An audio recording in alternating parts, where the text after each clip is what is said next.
বন্ধুরা, আজকে দোস্ত সজল বলতেছে প্রতিদিন তো কমন রাস্তাঘাট দিয়ে ঘুরি, তো আজকে চল আনকমন কোনো জায়গায় যাই। তো আমি ভাবলাম আমাদের ন্যাশনাল পার্কটা ওকে একটু ঘুরিয়ে নিয়ে আসি। তো আমরা সামনে দিয়ে না এসে বনখড়িয়ার ভিতর দিয়ে চলে আসলাম। বনখড়িয়ার ভিতর দিয়ে যদিও আমি চিনি না, তারপরে আমার আইডিয়া ছিল যাওয়া যাবে, তো মানুষের কাছে জিজ্ঞেস করে করে চলে আসলাম। তবে এই গহীন জঙ্গলের ভিতরে মনে হচ্ছে আমরা হারিয়ে যাচ্ছি। রাস্তা বাড়তেছে তো বাড়তেছে, আর আমার বন্ধু সজল সেই লেভেলের ভয় পাইতেছে।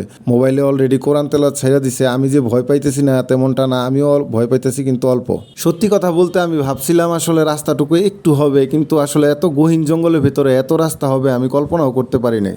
এখন শুধু আল্লাহ আল্লাহ করতেছি কোনো ভূত পেতনির সাথে দেখা না হলেই হয়। আর এই জায়গার যে মেন প্লেসটা, যেই জায়গায় মানুষ ঘুরতে আসে ন্যাশনাল পার্কের, ওই জায়গাটা পেলেই হয়। আর আমরা মূলত আজকে ওয়াচ টাওয়ার আছে একটা, ওই ওয়াচ টাওয়ার উঠবো বলেই চলে এসেছি। এই যে আমাদের কাঙ্ক্ষিত রাস্তাটা পেয়ে গেছি, এই রাস্তাটা দিয়ে সামনে গেলেই হয়তো আমরা ওয়াচ টাওয়ারটা পাবো।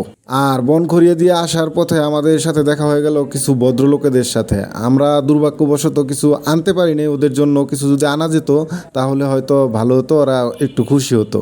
সাধারণত বানর কিন্তু দুষ্টু প্রকৃতিরই হয়, কিন্তু এই বানরগুলো খুবই শান্তশিষ্ট ছিল।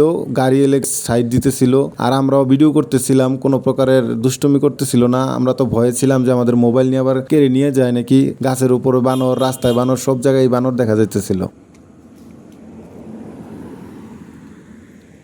তো যাই হোক, আমরা আমাদের কাঙ্ক্ষিত রাস্তাটা পেয়ে গেছি। এই রাস্তাটা দিয়েই সামনে গেলেই আমাদের ওয়াচ টাওয়ারটা পড়বে। তো আমরা যেই রাস্তাটা দিয়ে আসছি, আপনারা কখনো এই রাস্তাটা দিয়ে আসবেন না। ভূত পেতনির ভয় তো আছেই, সাথে ডাকাতির ভয় একটা থাকে।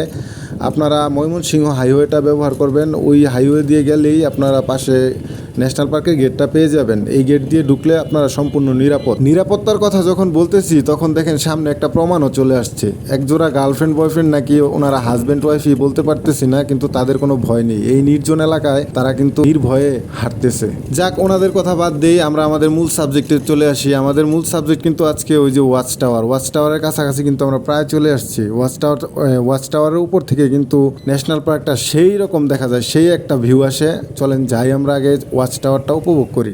আর আপনারা যদি আমাদের মতো দুর্ভাগ্যবান হন, আপনাদের যদি কোনো গার্লফ্রেন্ড না থাকে, তাহলে আর কি করবেন? ওয়াচ টাওয়ারে কি করে সময় কাটাবেন? এই যে এখানে কাকা আছে, কাকার কাছ থেকে বাদাম আর যে কদবেল আছে, কদবেল মানে উনি সিজনাল ফুড নিয়ে বসে এখানে, ওনার কাছ থেকে এগুলো নিয়ে যাবেন, তারপরে সময় পার করবেন। আর কি করবেন? আমরাও বাদাম নিচ্ছি। কতগুলো কাপল তো মনে হয় উপরে আছেই অলরেডি। ওনাদের মোমেন্টটা নষ্ট করবো আমরা গিয়ে। আমরা বেশিক্ষণ থাকবো না, চলেই আসবো। এখন বন্ধু সজল আমারে বলতেছে যে, বন্ধু তুই আমারে কই নিয়ে আসলি? এই জায়গায় তো শুধু কাপল আর কাপল, আমরা তো এই জায়গায় বেমানান হয়ে যাইতেছি।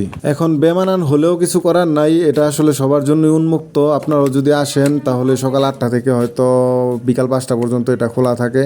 এখন আমরা কি করব বলেন? আমরাও তো সেই 7 সমুদ্র 13 নদী পাড়ি দিয়ে আসলাম এখানে একটু ভিউটা এনজয় করতে। এখন যদি আমাদের জন্য কারো ডিস্টার্ব হয় তাহলে আমরা কি করব? হোয়াট ক্যান উই ডু বলেন আপনারাই। এখন গাইজ আপনারাই বলেন, এই যে এই সুন্দর ভিউটা, ওই যে আমাদের 2টা বাইক রাইখা আসছে নিচে, এই তো এত সুন্দর একটা ভিউ, এইটা রাইখা কি যাইতে মন চায়? এই জন্য ভিউটা আগে এনজয় করি, তারপরে অন্যদের কথা চিন্তা করব। বডিগার্ড লাগে না নাকি? আমি একটু ভয় পাইছি। কোনো মানুষজন নাই।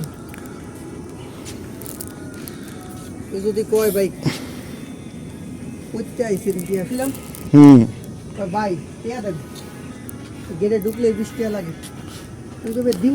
আর গাইজ আমরা যে পিছন দিয়ে আসলাম, এটারও কিন্তু একটা কারণ আছে। বাইক নিয়ে কিন্তু সামনে দিয়ে ঢুকা যায় না। আর এখন আমাদের তাড়াতাড়ি চলেও যেতে হবে, কারণ আমরা যে এই ভিতর দিয়ে ঢুকছি, আমাদের সামনে দিয়ে বের হতে দেয় কি না ওটা সন্দেহ আছে আর কি। যেহেতু ওনারা ভিতরে ঢুকতে দেয় না, বের হতে দেয় কি না ওটার একটা সন্দেহ আছে। তো আমরা চলে যাব এখন তাড়াতাড়ি। তো আজকের ভিডিও এই পর্যন্তই। আল্লাহ হাফেজ।